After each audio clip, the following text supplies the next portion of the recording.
cowpoke went riding out one dark and windy day.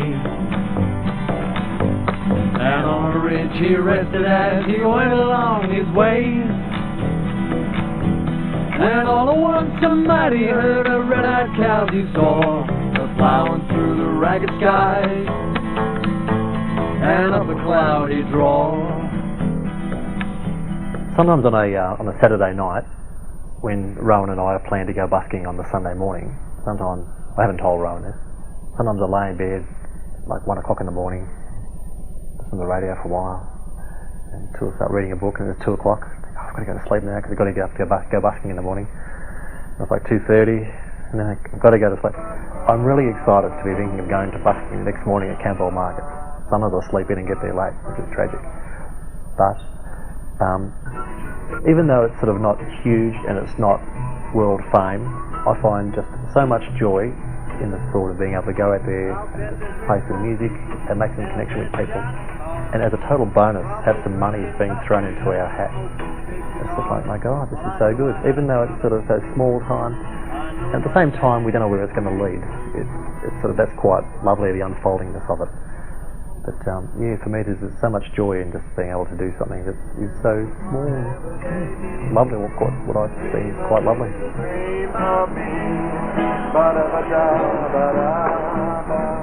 I reckon that maybe it's got something to do with simplicity, and I reckon living in a society that's incredibly complicated and fast-paced and stressful and demanding, and you know, you think that the thing about busking is it is free. If you want it to be free, there ideally is absolutely no obligation. If the busker's sitting there playing because he's sitting there thinking, you know, I'm waiting for the cash, thank you very much, then he's not going to have much of an audience, I don't think. It's a really interesting line to walk, I find, the whole thing of an audience, because I think I've experienced this where you try and sort of reach out sort of too much sometimes for an audience, and that can have a funny effect, because all of a sudden I can sort of feel really sold out if someone doesn't sort of return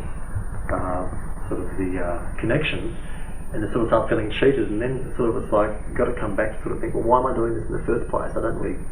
So it's a real sort of struggle for me to sort of not necessarily need someone there to sort of give approval to do it, but at the same time, it's lovely when there's a connection that does come back. It's really quite a lovely thing.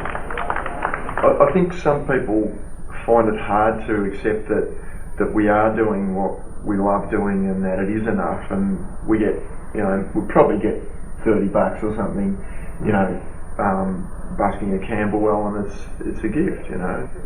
It took a long time to sort of get our courage up to go out in the street. We used to practice in this room, and then one night we went out and we busked on the front porch of the house. We snuck out for 2 songs, then we came back inside again. Then we went across the road and performed a couple of songs the other side of the road, then came back home again. So it was a very gradual process.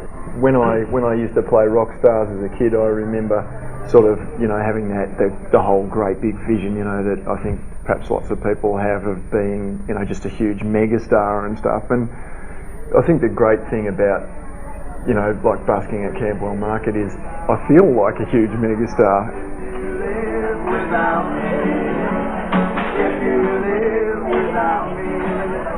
There's just so much magic about busking that can't be found anywhere else. Yeah. Even though it's sort of not huge and it's not world fame, I find just so much joy in the thought of being able to go out there, play some music and make a connection with people.